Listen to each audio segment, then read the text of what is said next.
Stranger Things Volume 2 came out and there is a lot to unpack. How was that a breakup scene? Nancy and Jonathan breaking up is one of the most confusing stuff I have ever watched in a show because they think they are about to die, so they are doing all this confession stuff. And why would you decide to break up with each other when you think you're about to die? That makes no sense. A lot of people had to find out, I'm one of these people, that this is a breakup scene through an article. This is such a fuck up because they wrote this scene to convey something that a lot of the audience did not understand. People thought the opposite of what they intended. This is the definition of bad writing. It sucks because that was a very good scene. It was very well done, well acted. The writers just fucked it up. Let's talk about Will coming out. I'm straight, so my opinion on this is not important, so don't take what I'm about to say seriously. I thought he was about to reveal something else he was hiding this whole time because it didn't make sense to me to come out to everyone at the same time while also having people like Callie and Murray there, characters that Will is not close to at all. So I don't know. It felt weird to me. And finally, the Mike and Will ship can stop because this has to be the dumbest idea from fans. Like, why would Mike and Will actually happen? It makes no sense for the story at all. Why did so much happen in those episodes but also nothing at all? This is kind of how I feel. A lot happens, a lot of reveals do happen as well, such as Max comes back, and that was a very good scene between her and Lucas. The upside down is revealed to be a bridge. Jonathan and Nancy thing happens. Will comes out. Dustin and Steve seem to have fixed their problems. Callie wants Eleven to die. So yeah, a lot of things do happen, but I just can't help but feel underwhelmed with this volume. The issue with Stranger Things 5 is that they bit off more than they could chew. Character arcs and relationships are not being meaningfully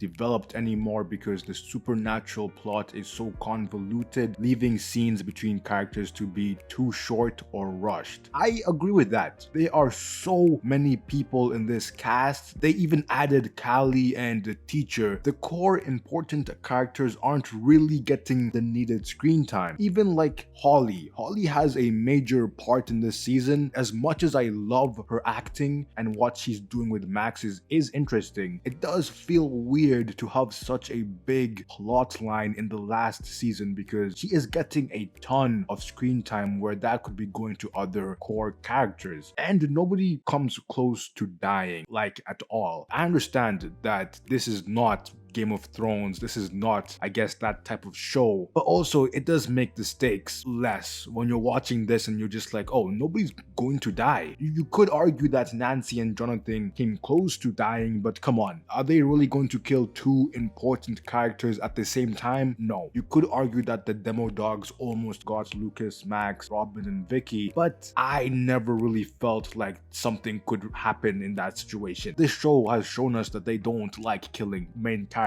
The last episode is going to be messy. Based on this volume, it feels like it's going to be rushed. If people do actually die, and if it's multiple people, that's going to kind of suck because there's not going to be a lot of time to really take in those deaths because it's the last episode of the whole show. We've watched 11 move trains, tons, vans, cars, helicopters, yet you'd watch this season and still think she's the same strength as she was in season 1. This is absolute facts. Her struggling to move that truck, like why is she struggling? She should move the truck with ease without seeming like she's about to pass out. People also felt like Mike and Eleven individually, or I guess in general, haven't had a major role in this season, which I tend to agree with. But again, this cast is so big and there's so many people involved that a lot of characters just don't get enough screen time, which is kind of crazy to say in the final season